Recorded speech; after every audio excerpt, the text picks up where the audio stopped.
to the hot hell darkness. Your room is ready, child. Enjoy your stay.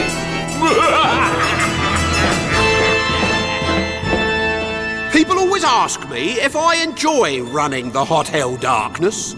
Of course I do. Is it because I have the best interests of children at heart? No. It's because bad children are evil and need to be stopped. Remember, badness can come out of the tiniest thing. Like a cauliflower, for example. 40 pence, 2 brown for party pence. This is the Visitors Book, where all the grisly tales of all my wicked guests are written down. Want to see why one of these bad children is down here? This is Bart's story. I call it The Rise and Fall of the Evil Guff.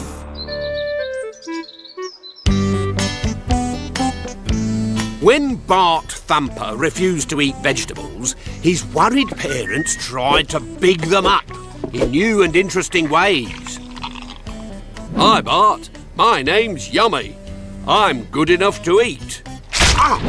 Welcome to Taste TV, the first TV channel that lets you taste what you're watching. Have a try. Then, on his 9th birthday, they used a sweet butterscotch icing to disguise the taste of a cauliflower. There was something in that, wasn't there? Your first vegetable. Mr. and Mrs. Thumper thought they'd done a good thing, whereas in fact they had just put the entire planet at risk. 4 hours later, while Bart lay in bed muttering dark words like betrayed and revenge, he heard a tiny squeak from a part of his body that had hitherto remained silent. It was followed by such a vile smell that Bart thought his insides were rotting. He ran downstairs to share his discovery with his parents, who took one whiff and bounced off the walls. We'll give you anything you want, just don't drop another one. Bart suddenly realised that inside his gut he had the means to control his parents. All he needed was fuel for his weapon. You want us to buy what? Vegetables. Vegetables? Our boy wants vegetables. Needless to say, his parents were only too happy to sign their own death warrants. For the next week, Bart filled his gut tanks with gassy greens until an experiment under the duvet told him he was ready to change the balance of power. I don't want to go to school today. Well, you have to. No, I don't, because if you make me, I'll blow a bottom burp. Oops, there it goes. The next day, Bart got off school permanently. Yes, I want to go home. I'm bored. Nobody goes home till I tell them to. OK, say hello to a pants puffer. From now on, you do as I say or else. That night, on the news, after Inspector Smoother had nicknamed him the Evil Guff and described him as highly dangerous and not to be approached, Mr. and Mrs. Thumper rushed Bart to an all-night surgery where the doctor measured the strength of Bart's rippers with a canary test.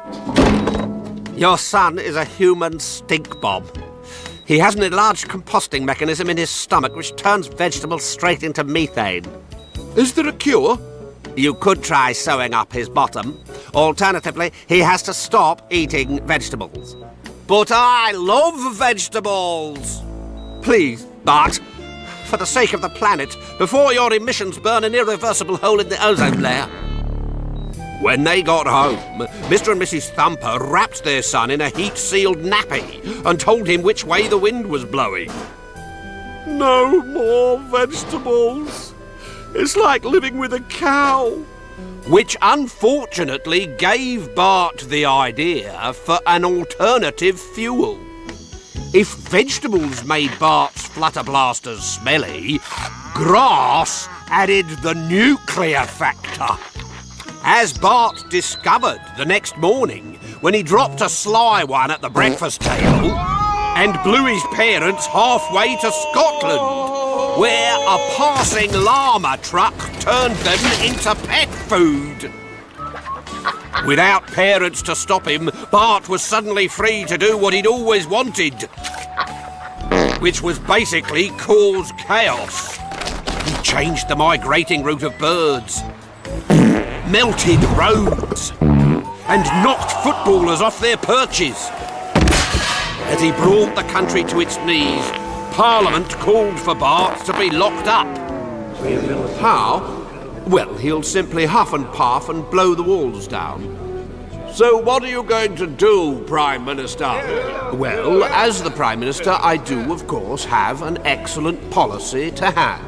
Which is what? Bears. He'll live with bears. Yes, bears are not human, you know. They're naturally smelly creatures and will therefore be less offended by any seepage from the boy's cheesy colon. Plus, there's always the chance that one of them might rip off his head and play basketball with it. So that was the plan. The Prime Minister hoped that a bear would kill Bart before he killed everyone else.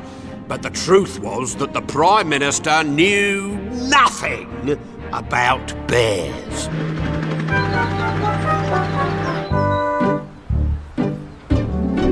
If we went outside and broke wind in front of our public all day, do you think people would still come and see us? No, they would not. We have learned to control ourselves, Bart. Morty, dear. Are there any more of those delicious scones? Decorum, Bart. Manners. There is a time and a place for everything. And that time is now. It took less than 3 minutes for Bart to decide that bears were far too civilised for him. And using a high-pressure thunder dumpling, he propelled himself over the perimeter fence. He holed up in a caravan in the Chiltern Hills, where eating grass made him go a little bit strange. And he woke up one morning thinking he ruled the world. Citizens of the world, I am the evil Guff. My needs are small, but your danger is bigger, so do as I say. Unless I receive a helicopter pad, my own island, a cook who can make spaghetti bolognese, a shark tank, a fluffy white cat, an exploding pen, and £6 billion for a submarine, I shall eat a field full of grass and do such a monster butt-mutt that I will destroy the ozone layer in one pop. Then all of you will be cooked up for good. You've got 1 hour till liftoff. Goodbye. The trouble was that nobody really thought he'd do it, and so nobody bothered to get back to him, which meant that 1 hour later, it was all over, bar the whootsie. I am the evil Guff, and I will have what I want. Then he let rip with a nuclear wonk, the like of which had never been heard before. It was so powerful that it not only blew a hole in the ozone layer, but in the space-time continuum behind the ozone layer as well. Bart shot out into a parallel time zone and landed in a festering stench pit of stinking crud that turned out to be a medieval dunghill. And over the next 3 years, from 1261 to 1264, he was slowly, ever so slowly, composted to death. And if that's not a lesson on the perils of cutting the cheese in public, I don't know what is. 40 pence, 2 brown for party pence.